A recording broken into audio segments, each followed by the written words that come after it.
This is my initial sketch. My friend Ian decided to give an original piece of artwork to his friend for supporting his comic, The Mana Chronicles. Ian's friend is a Star Trek fan and he thought something from the original series would be appropriate.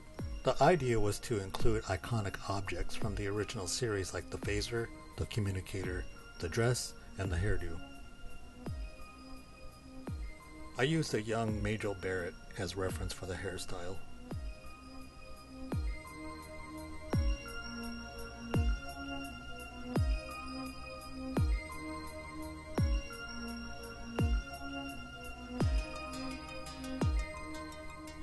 This is a number 2 Winsor Newton brush. It's the most expensive brush I've ever bought.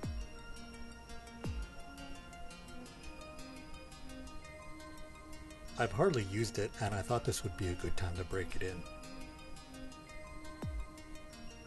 To begin, I started with the face because I want to get that right.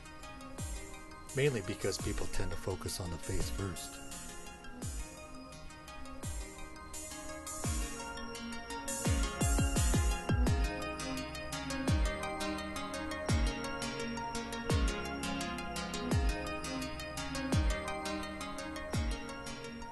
Fun fact, in the original series, the dresses were a lot shorter than this. Making it longer wasn't a conscious decision, I just happened to draw it that way.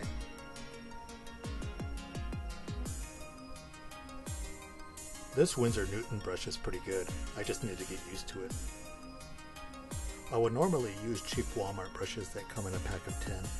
Strangely, they have been the best brushes I have used for inking, and I've tried a lot of brushes. I do miss using those cheap Walmart brushes though. If anyone is curious, I made the music myself using a program called Fruity Loops and another program called Acid by Sony.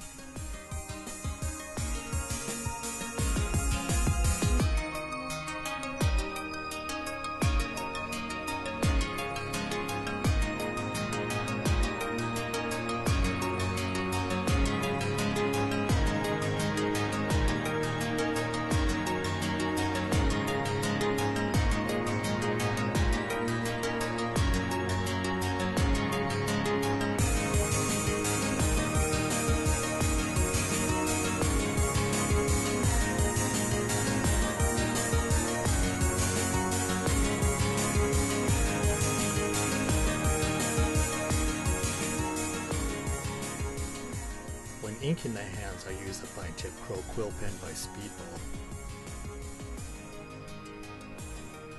I bought it from Michael's craft store.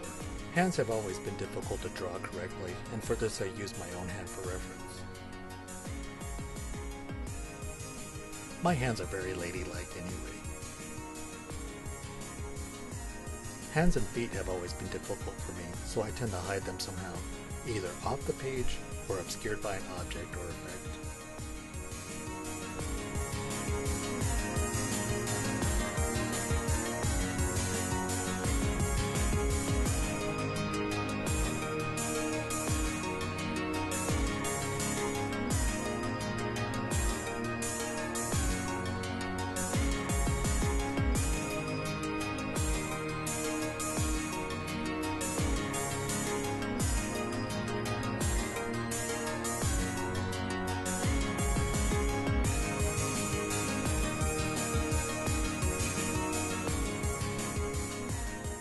I find this very fun and satisfying using a big fat brush to make thick lines.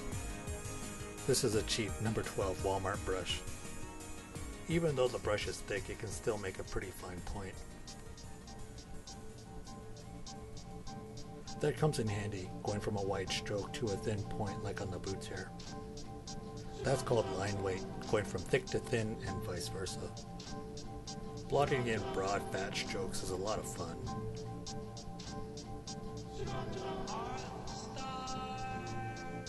For the hair, I use the same number 12 brush. With small strokes, I give the hair some texture and detail.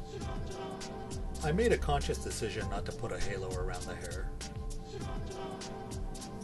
If an object will be against a lot of black, in this case the hair against the night sky, some inkers will use a halo. A halo is a fine white line that separates a dark foreground object from the background.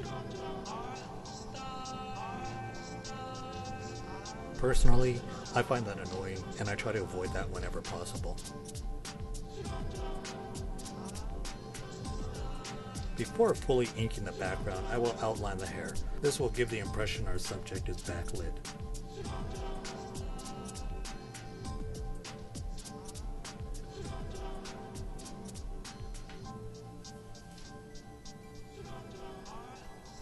For the border, I'm just using a Sharpie marker. Usually I like to freehand curve lines, but I'm using a tool called a French curve here. Freehand lines might not be perfect, but they're quicker and more fun to do.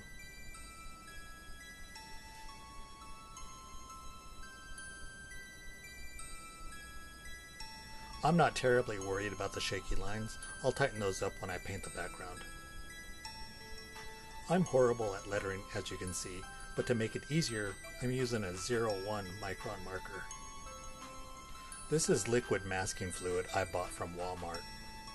It's a liquid latex primarily used in watercolor. I'm using it to make the stars in the star field. Once it dries, I'll ink over the top of it. I decided to do it by hand and give it a couple flicks. Dotting it in by hand gives you more control. For the ugly globs of latex, I remove those with dull tweezers. After the latex is dry, I outline the edge of the hair.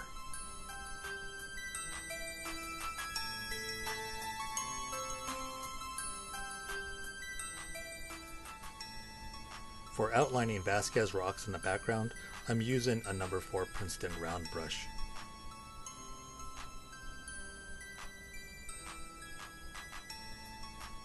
For the night sky, I start with a fat number 12 brush again. One of my favorite aspects of inking is the stark contrast between light and dark.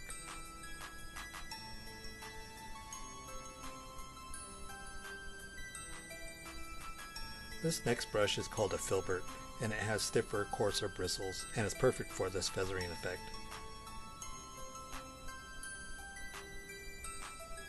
For the smoke coming from the shuttlecraft, I use the same filbert brush. I could have used a straight edge for the shuttlecraft, but I did it freehand. It's good practice, and it's fun. I don't like the feel of the nib holder that came with the calligraphy set, so I taped the nib to a chopstick.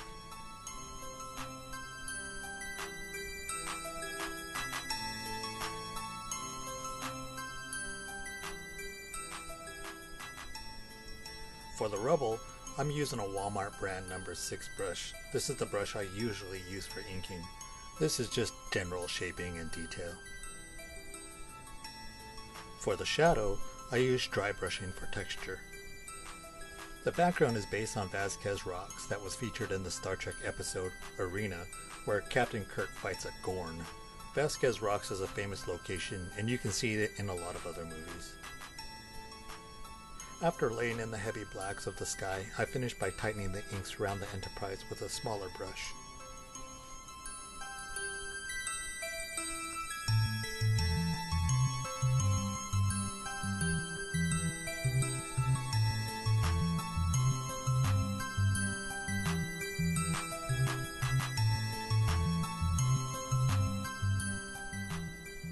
Once the ink is dry, I remove the latex masking with a kneaded rubber eraser. Removing the latex is one of my favorite parts of inking, and it's so terribly satisfying.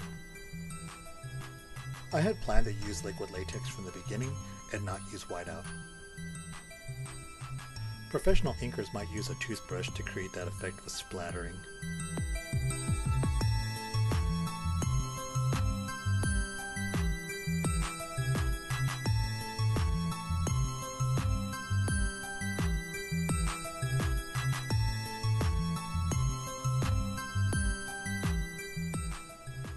Here's my nib on a stick. This is another fine point nib I taped to an old brush handle. Now the guts of the piece are done, the last stage is adding details and textures to the background. For this piece as a whole, I tried a different approach. First, I penciled and inked the woman. When I was happy with the foreground subject, I penciled and inked the background. A lot of artists will draw the entire picture at once and then ink it all at once. For this, I did it in stages. Laying in texture is learning different techniques and applying those to achieve a certain effect and give your art some life.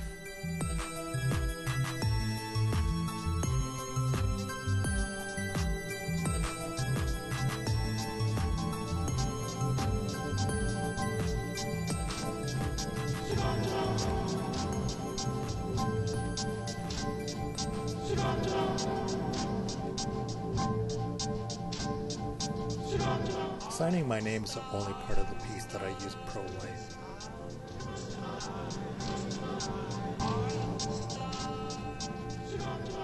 The lettering on the shuttlecraft, I use the 01 micron pen.